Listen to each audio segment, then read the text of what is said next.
на прошлой неделе или в следующем году, в 2 часа дня или за 2 месяца, рано утром или в течение всего дня.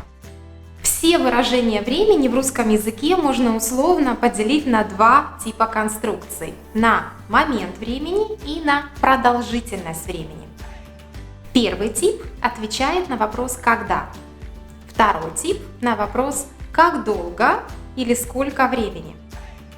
В этом уроке мы рассмотрим первый тип выражения времени – вопрос «когда?». Если вы хотите знать, как правильно ответить на этот вопрос, оставайтесь с нами. Здравствуйте! Добро пожаловать всем! С вами Анна и 7 минут русского языка с Нова Мова.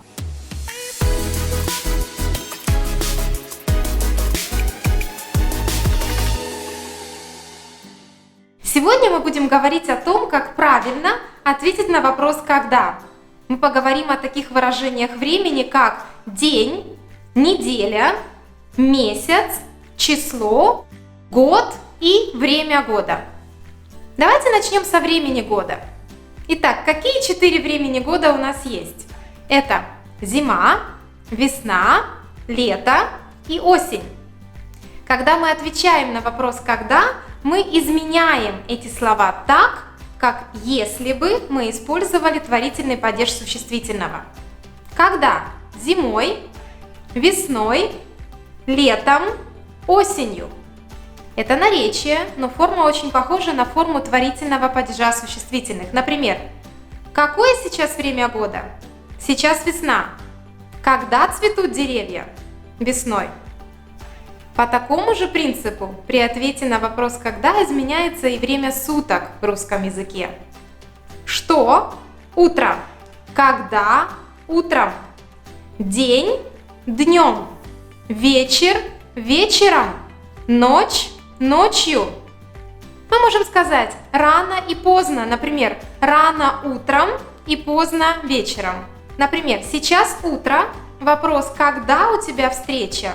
У меня встреча утром. Другие примеры. Зимой солнце рано садится и поздно встает. Когда солнце рано садится и поздно встает? Зимой. Когда солнце садится зимой? Рано. Когда солнце встает зимой? Поздно. Или весной в саду очень красиво.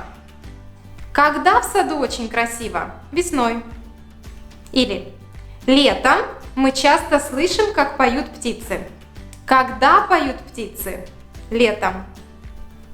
Если же вы хотите ответить на вопрос «когда» с днем недели, используйте предлог «в» плюс винительный падеж. Когда? В понедельник, во вторник, в среду, в четверг, в пятницу, в субботу, в воскресенье. И на прошлой неделе, на этой неделе, на следующей неделе. Например, какой сегодня день? Сегодня среда. Когда у тебя встреча? У меня встреча на следующей неделе в понедельник. Другие примеры. Во вторник на следующей неделе у меня будет экзамен. Когда у меня будет экзамен? На следующей неделе во вторник. Или на этой неделе в пятницу будет вечеринка. Когда будет вечеринка? На этой неделе в пятницу. Или марафон пройдет в воскресенье. Когда пройдет марафон? В воскресенье. Месяцы. Здесь, отвечая на вопрос «когда», нам нужно использовать предлог «в» плюс предложный падеж. Когда? В январе, в феврале, в марте, в апреле, в мае, в июне, в июле, в августе, в сентябре, в октябре, в ноябре и в декабре. Также мы можем сказать в прошлом месяце, в этом месяце и в следующем месяце. Например, какой сейчас месяц? Сейчас апрель. Когда у тебя день рождения? У меня день рождения в мае. Значит, мой день рождения будет в следующем месяце. Также предлог «в» и предложный падеж мы используем, когда хотим сказать, в каком году что-то произошло. Например, в 2020 году, в 2005 году. Например, когда родился известный актер и режиссер Вуди Аллен? Он родился в 1935 году. Если же вы хотите сказать, какого числа что-то произошло, используйте родительный падеж без предлога. Например, какое сегодня число? Сегодня 15 апреля. Когда у нас урок? У нас урок 15 апреля. А сейчас давайте повторим, какие грамматические формы мы используем, отвечая на вопрос «когда?». Итак, время года без предлога изменяем как существительное в творительном падеже. Например, зимой. Месяц. Предлог «в» и предложный падеж. Например, в январе. День недели. Предлог «в» и винительный падеж. Например, в понедельник. Время суток без предлога и изменяем как существительное в творительном падеже. Например, утром. Год.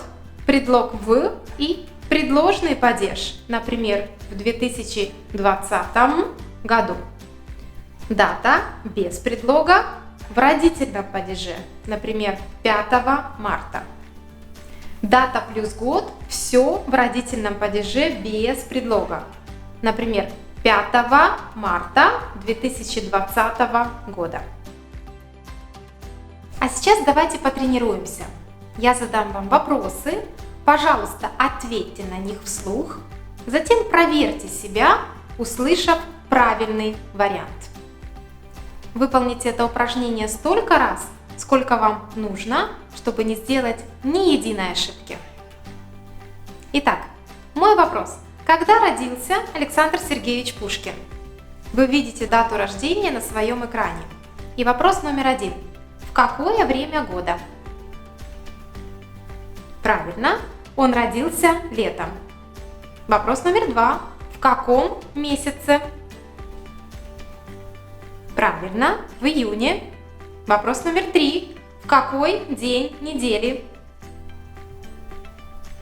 Да, он родился в четверг. Вопрос номер 4. Какого числа? Он родился 6 июня. И последний вопрос. В каком году? Правильно, в 1799 году. Я надеюсь, что ваши ответы были правильными. Если же вам не удалось ответить на все вопросы правильно, посмотрите это видео еще раз и выполните упражнение повторно. А если вам понравилось это видео и вы узнали что-то новое для себя, подписывайтесь на наш канал.